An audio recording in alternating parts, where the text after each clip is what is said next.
Hola, mi nombre es Jazmín Carolina Mendoza Roldán. Estudio la licenciatura en Nutrición Aplicada en la Universidad Abierta y a Distancia de México. En esta ocasión vengo a presentarles mi tema de investigación de la materia de estancia 1, titulado Desnutrición en pacientes diagnosticados con enfermedad renal crónica no dializados, de la Unidad Médica 003, Dr. Fortunato Silva Gutiérrez.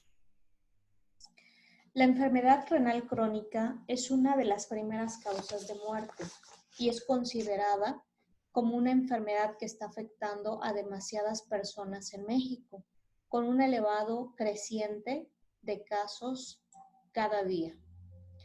Entonces, esta enfermedad es ocasionada porque hay un acumulo de productos de desecho, ya que el riñón no está funcionando de manera correcta.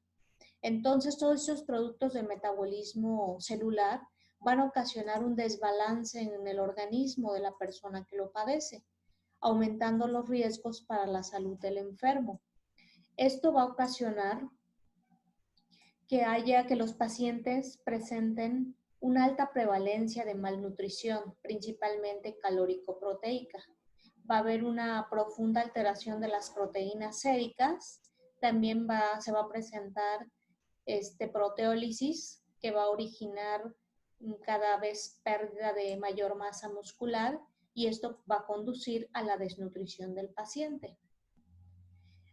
Por ello, es fundamental valorar el estado de desnutrición de este tipo de pacientes, pues esto nos va a ayudar a contribuir en la medida de lo posible a mejorar su estado nutricional de los pacientes con la detección de pacientes desnutridos, permitiendo que los profesionales en nutrición realicen intervenciones más adecuadas con ayuda de una atención multidisciplinaria.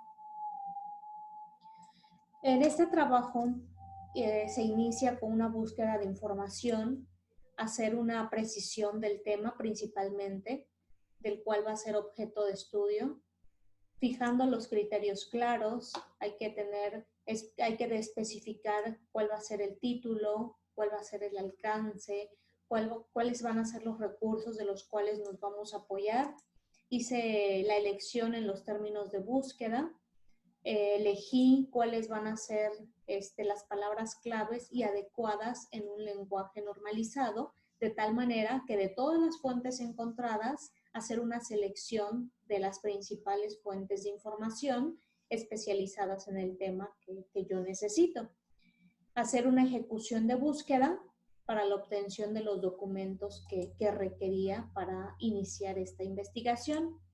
Lo primero que investigué fue lo relacionado a la desnutrición con la enfermedad renal crónica, para conocer cuáles son sus causas y las consecuencias de la misma, ayudándome principalmente de artículos académicos y de libros, para conocer las etapas en los pacientes con enfermedad renal y detectar en qué momento inicia la pérdida del desgaste proteico. También hice una búsqueda del funcionamiento del riñón, cuáles son las principales partes que lo integran, para entender en qué puede dañarse y terminar con una insuficiencia renal crónica, cuáles son las primeras partes que tienden al daño y cuáles son las más importantes. También hay que buscar, o busqué en este caso, inflamación renal y su relación con la enfermedad crónica, y cuáles son los síntomas iniciales y cómo es posible determinarla. Algo importante también que tengo que tomar en cuenta es cuáles son los alimentos permitidos y no permitidos para los pacientes en esta patología, así como las cantidades correctas de macros y micronutrientes, investigando cómo sería una buena nutrición en la prevención del desarrollo de la enfermedad y sus comorbilidades.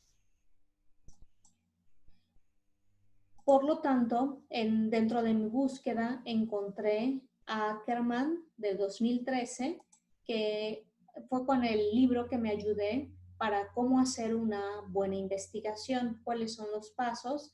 El libro es titulado Metodología de la Investigación, primera edición. Los ordené alfabéticamente. Entonces después sigue Alarcón, que el título es Enfermedad de insuficiencia renal crónica, de donde espero obtener conocimiento sobre la enfermedad renal crónica. En Amato, en el del 2006, es la prevalencia de enfermedad renal crónica en una población mexicana urbana. Aquí es para conocer cuál es la prevalencia de las enfermedades renales.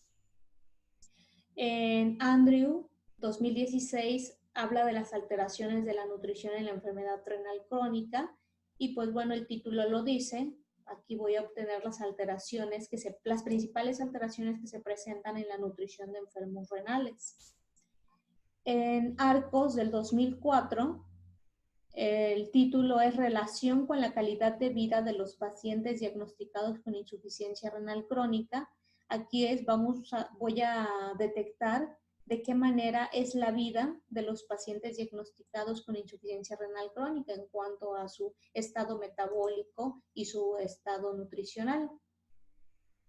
En Castaño, del 2009, aquí es donde voy a ver la relación de la nutrición con la enfermedad renal crónica. Y en el de Luis Román van a ser los principales aspectos nutricionales en este tipo de pacientes.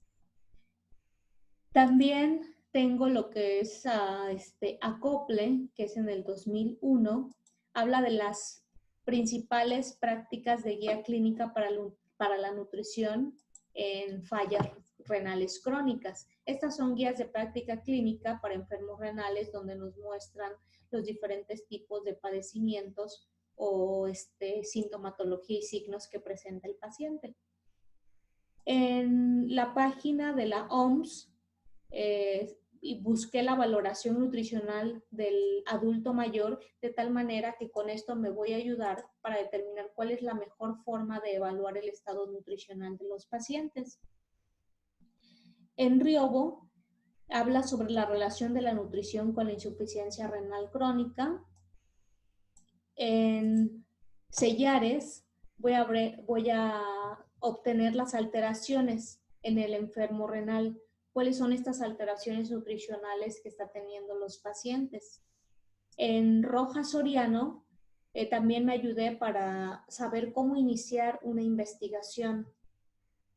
Y nuevamente en Sellares, pero su siguiente artículo, que fue en el 2007, es cuál es el manejo nutricional en el enfermo renal. En el primero era cuáles eran sus alteraciones y ahora cuál es el manejo nutricional en este paciente.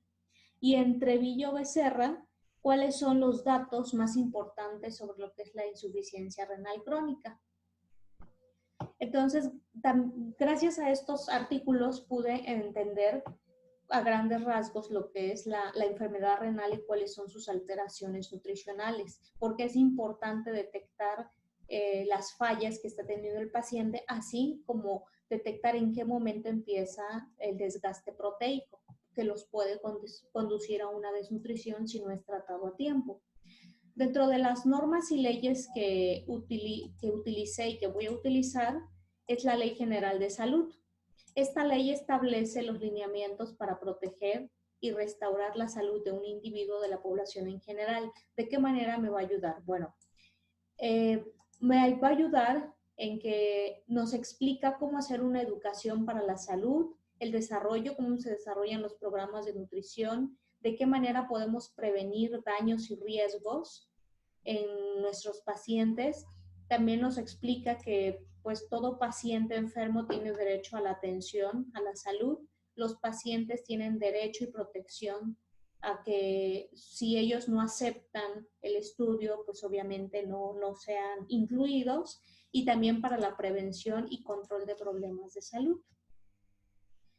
La otra norma que incluí es la NOM 012S A3 del 2012, que establece los criterios para la ejecución de proyectos de investigación para la salud en seres humanos. Y en esta norma, bueno, debemos tener una autorización de la investigación para la salud en seres humanos, garantizar que no vamos a exponer al sujeto a ninguna garantizar de manera clara, objetiva y específica la digamos, la gratuidad de la maniobra, o sea que no vamos a cobrar, no vamos a cobrarle al paciente por hacerle el estudio, que tenemos que tener una justificación de los proyectos, así como cumplir con los elementos del protocolo. Y, por supuesto, dar un informe de la investigación a la autoridad y al paciente también. También tiene derecho a saber cuáles fueron los resultados. Y la otra norma es la NOM 004 SSA3 del 2012 del expediente clínico. En esta, bueno, se establecen los criterios científicos, éticos, tecnológicos y administrativos obligatorios en la elaboración, integración, uso, manejo de lo que es el expediente clínico. Porque para hacer este estudio se tiene que acceder, se va a solicitar el permiso para acceder al expediente clínico del paciente, ya que los pacientes tienen derecho a la protección de la salud. Tenemos que es un archivo que es de libre manifestación de la voluntad del paciente. Tiene titularidad, o sea, el paciente tiene la titularidad en el expediente clínico, no podemos tocarlo sin que el paciente esté de acuerdo. Hay un registro en el expediente del diagnóstico y tratamiento, lo cual nos va a ayudar para determinar cuáles son los pacientes renales y principalmente que se encuentren en la etapa de no dializados. Y por supuesto, en esta norma es donde establece la confidencialidad de los datos del paciente. Y bueno, son las 3 normas que pienso incluir y pues por el momento sería todo lo que voy a incluir en la investigación.